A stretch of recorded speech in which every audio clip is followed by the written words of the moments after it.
What's up, everyone? This is a garage door that I picked up for free, and it's a one-piece garage door, um, made out of metal, and I'm gonna plan to use it as a roof for my bee. I'm currently building a structure so I can mount this oversized garage door. So my plan is to paint a flag on top of this door. I found a website online and I entered the dimension of the garage door, and I was able to figure out all the measurements for the flag. So the width of the flag is about 6'8" and the length is about 12'8". It's a pretty big flag. So right now I'm marking the length of the flag. There are 13 and a half of those panels on this door. They will be perfect because I'm using 13 of those panel as stripes.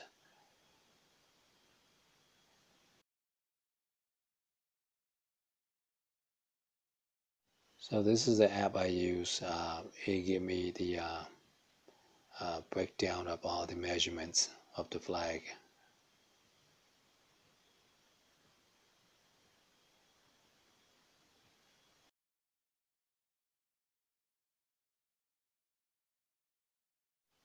So let's go ahead and mark the area where the stars go.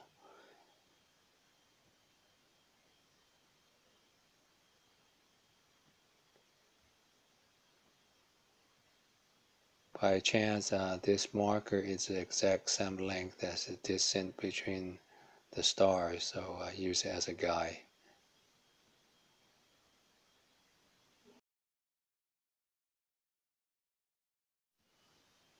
So there are 6 stars on the first row, and 5 on the second, and 6 on the third, and so on and so forth. And on the side, you're going to have 5 stars on the outer edge, then 4, and 5, and 4, and 5. So they will add up to 50 stars.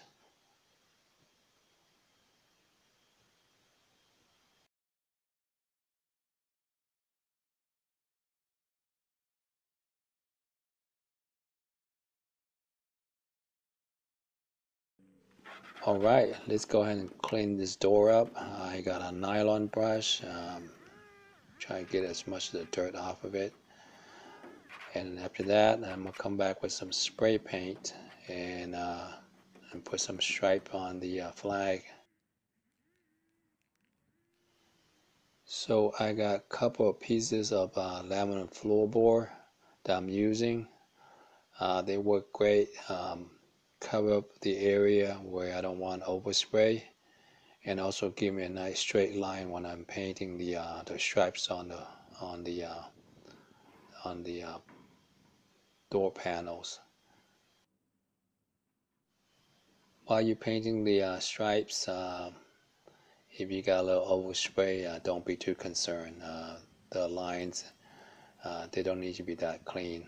Especially this garage door, it have the grooves in there, so when you have a little overspray, it hides it pretty good. So it works out pretty good by having those grooves in there.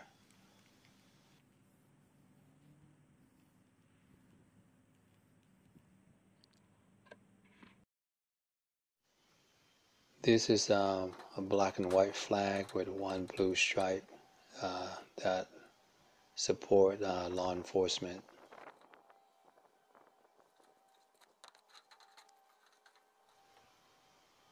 So I just finished the blue stripe. There is barely enough paint to cover that. Times fly when you're having fun. It's getting dark. I want to get as much done as possible. and the mosquitoes are out. I don't want to stick around. Here I am using 2 spray cans, try to get the job done faster.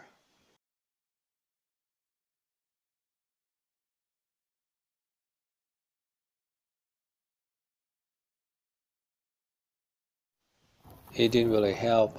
In the middle of the project, I ran out of paint, so I went to the store and bought like 5 cans of black paint. They're like $1 a piece. Now I'm really working in the dark. I can hear the mosquito buzzing around my ears, and I can't really tell what I'm painting.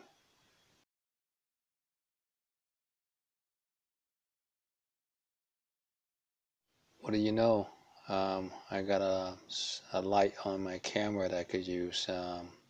I guess it helped light up the area a little bit.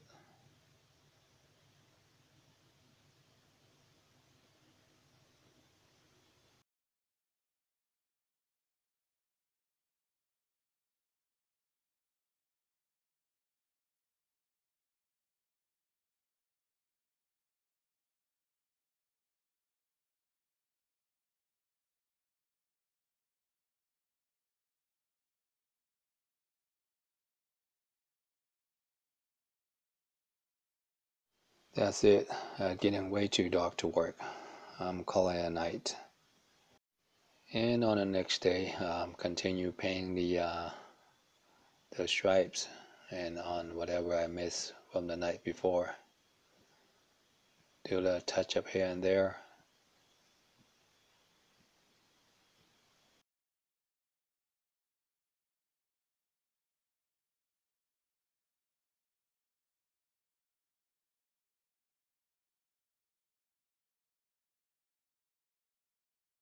Well, everything's coming along pretty well. Got most of the stripes in there, and I touch up as much as I can on it. And I'm working on my last stripe right here. The only things missing are the stars.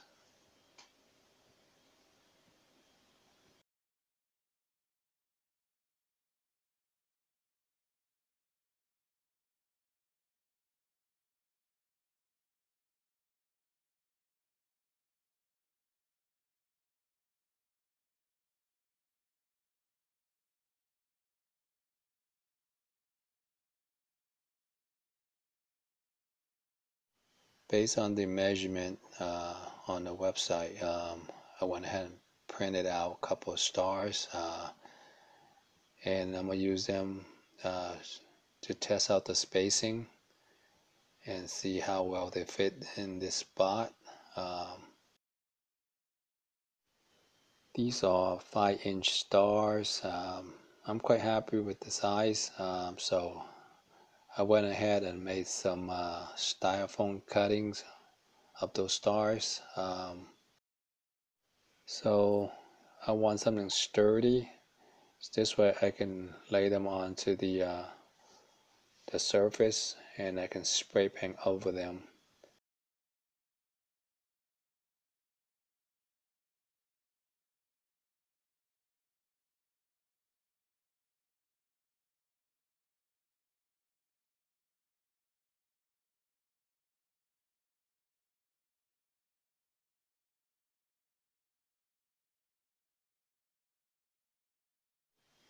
If I just spray paint over the stars, they will move and mess up the design.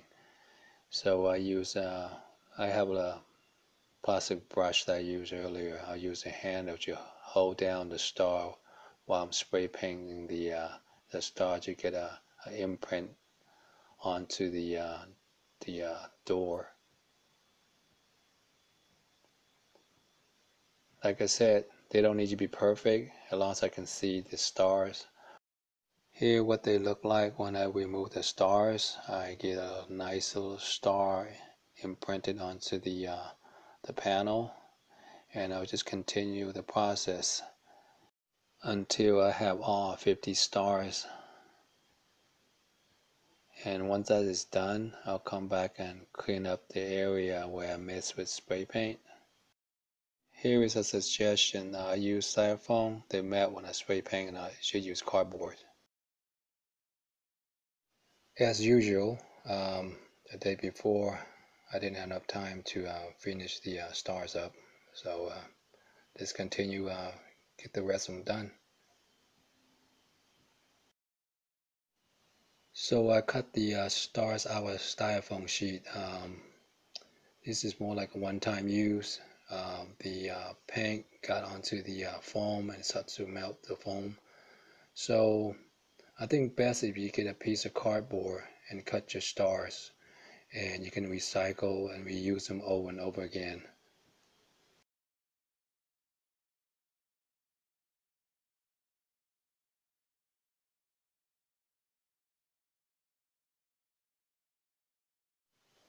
I got lazy and I stopped using the measuring tape. I'm just eyeballing where the stars go, and it turned out okay. Not 100% straight, but good enough.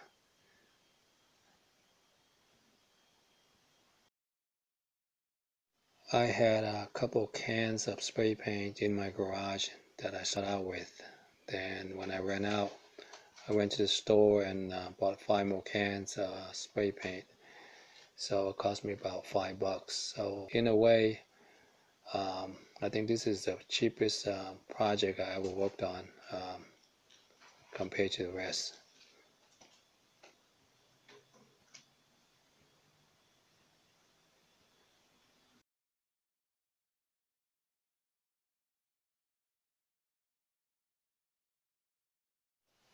I'm getting there. It's almost done.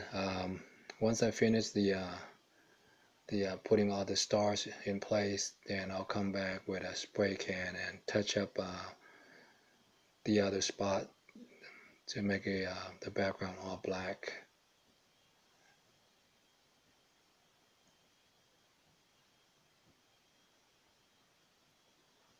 All right, the last star.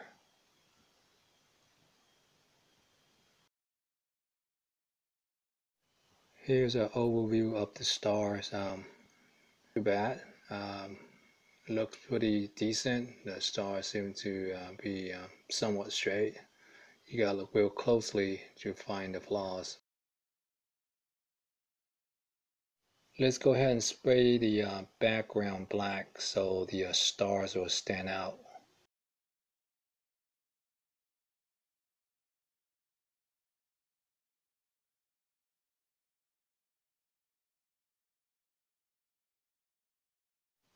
The stand sticking out more now since the background is all blacked out. And now just touching up whatever spot I missed. After painting the stars and stripes, I found a can of clear coat. So I went ahead and go over all the area I painted. This will help protect the paint from the sun, from the element, uh, make it last a little longer, I hope. So this is it. The flag is done. Looks pretty good. This is my first flag I ever painted. So can't complain. Looks like a flag. So I'm happy with the result. I'm always building things around the house, so if you're into this kind of stuff, click the like and subscribe. I will upload my next video when I put up the roof to protect my beehives from the elements.